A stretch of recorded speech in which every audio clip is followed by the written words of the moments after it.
आज मैं आपको नया टॉपिक करा रही हूँ, पद परिचय। और लाइव क्लास में मैं आपको यही टॉपिक रिपीट करूँगी कल। पद परिचय। पहले तो आपको ये पता होना चाहिए कि हम पद किसे कहते हैं। जब कोई शब्द वाक्य में प्रयुक्त हो जाता है तब वह पद बन जाता है।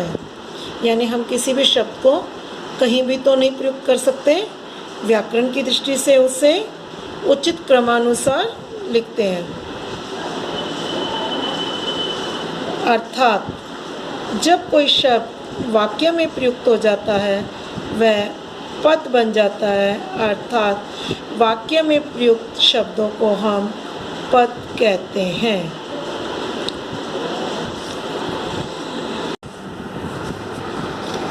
अब परिचय, मैं आपको टॉपिक करा रही हूँ पद परिचय।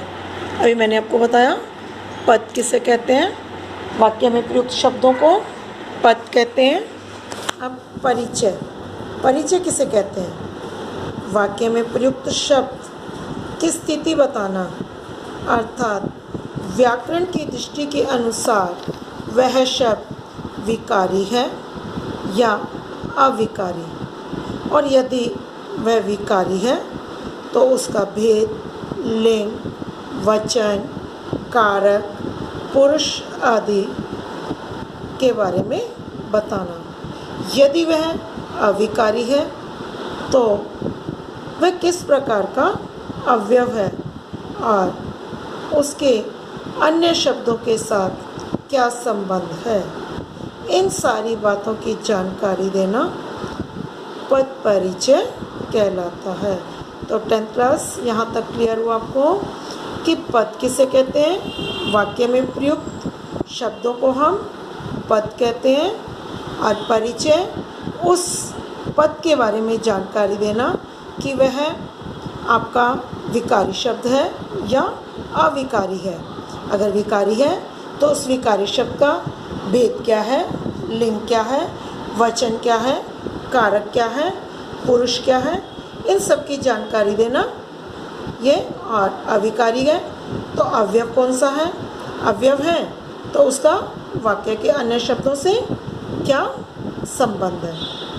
अब पद परिचय, पद परिचय के संकेत तालिका मैं आपको स्क्रीन पे दिखा रही हूँ। सबसे पहले आता है पद का नाम। अब पद के नाम में आता है संज्ञा, सर्वनाम, विशेषण, क्रिया, क्रिया विशेषण, समुच्चय बोधक, संबंध बोधक, विस्मय आदि बोधक। अब संज्ञा, अब संज्ञा में क्या चीज़, संज्ञा के भेद, उन भेदों का लिंग, वचन, कारक, क्रिया के साथ संबंध।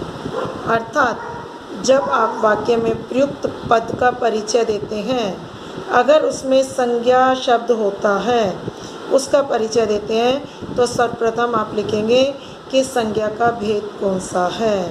अर्थात व्यक्तिवाचक है, जातिवाचक है या भाववाचक है।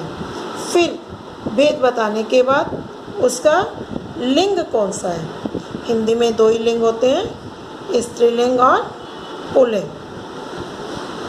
ऐसे ही वचन बताना है कि एक वचन है या बहुवचन है, कारक की विभक्ति है तो कौन सी है ये बताना है, और क्रिया के साथ उसका संबंध बताना है। ऐसे ही दूसरा पद हमारा आता है सर्वनाम।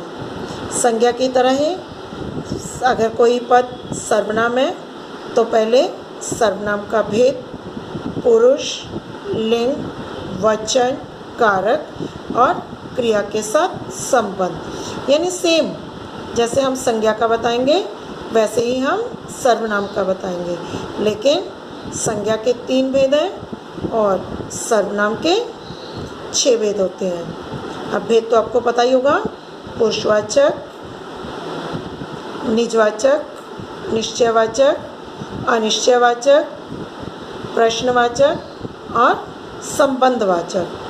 ये जो 6 भेद होते हैं संज्ञा के, इन 6 भेदों में से पद जो है हमारा कौन सा है वो बताएंगे।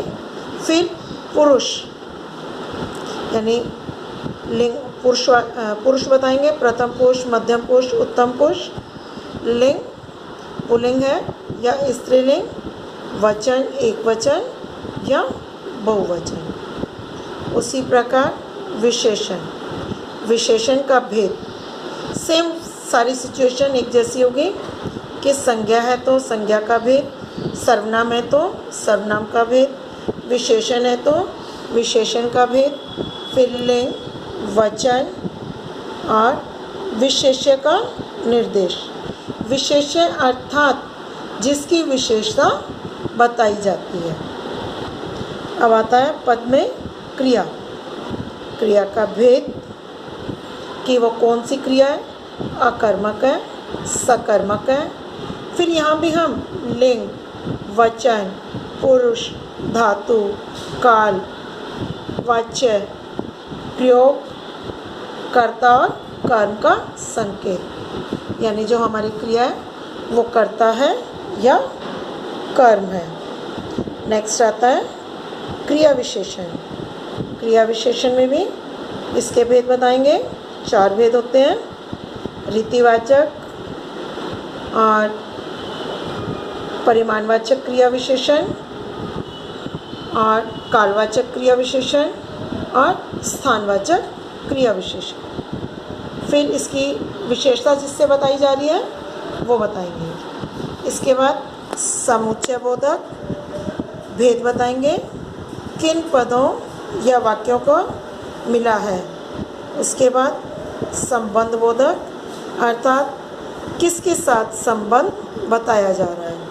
विस्मयादि बोधक यानी कौन सा भाव प्रकट किया जा रहा है, वो विस्मय का है, हर्ष का है, शोक है, घृणा है, भय है या क्रोध है। तो 10th क्लास पद परिचय करने से पहले आपको इन पदों की जानकारी होना आवश्यक है। कल मैं लाइव क्लास लूँगी, एवरी स्टूडेंट्स का क्लास अटेंड करना कंपलसरी है। और आप कल लाइव क्लास के अंदर पद के अंदर संज्ञा और सर्वनाम भेद सहित पढ़कर आएंगे। कोई कन्फ्यूज़न होगी तो मुझसे क्लियर करेंगे। मैं आपको ये 2 टॉपिक कल लाइव क्लास में समझाऊंगी। थैंक्स।